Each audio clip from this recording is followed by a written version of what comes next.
ఎవరికి ఎక్కువ దేవుడు ఇవ్వడు, వాళ్ళ కెపాసిటీ కంటే ఎక్కువ కూడా ఇవ్వడు. వాళ్ళ కెపాసిటీ ఎంత ఉందో అంతే ఇస్తాడు.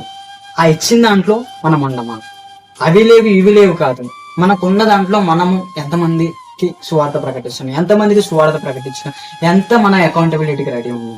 నేను ఈరోజు అడుగుతున్నా, మీ ఫోన్ ద్వారా ఎంతమందికి సువార్త చేస్తుండ్రు. నేను ఈరోజు అడుగుతున్నా, నీ డబ్బులు ఇచ్చిండు కదా కొంచెమో ఎక్కువ, ఆ డబ్బులను బట్టి నువ్వు ఎంతమందికి సువార్త ప్రకటించను.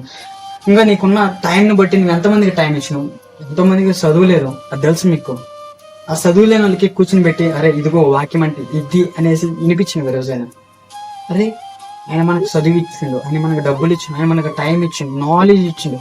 ఇవన్నీ బట్టి మనం అతిశించి మనం ప్రైడ్ పొందుకుంటూ మనం చేసుకుంటున్నామా, లేకపోతే దేవుడికి మహిమ కలిగేటట్టు జీవిస్తున్నాం. Today we need to ask our self. మనం ఈరోజు పరిశీలించుకోవాలి, మనం దాన్ని బట్టి ఎలా జీవిస్తుంది మనిషి.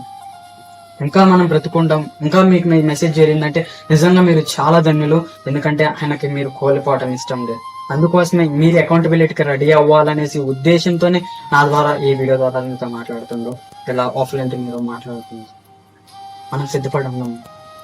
మనం పరిశీలించుకొని మనకి టాలెంట్ ఒకళ్ళు కనిపెట్టడం చేతకపోతే, మనకిచ్చిన ఆ రిసోర్సెస్, ఆ టైం, ఆ నాలెడ్జ్ ఎలా యూజ్ చేసుకోలేని చేతకపోతే అని ఒకటి చెప్తాడు, విశ్వాసంతో ప్రార్థన చేస్తే, ఆవగింజంత విశ్వాసంతో ప్రార్థన చేస్తే without doubt it's possible to give to you. అలాంటి విశ్వాసం కలిగి ప్రార్థన మనం చేస్తున్నాం. మనం విశ్వాసంతో ప్రార్థన చేయకపోతే కదా ఇన్ని రోజులు ఆయన ఇచ్చేదానికి రెడీగా ఉండు, బట్ మనం తీసుకునేదానికి రెడీ ఉండమా. ఎంత పొందుకున్నాం అనేది ఇంపార్టెంట్ కాదు, పొందుకున్న దాంట్లో మనం ఎంత బాధ్యతతో పని చేసినాం అనేది ఇంపార్టెంట్.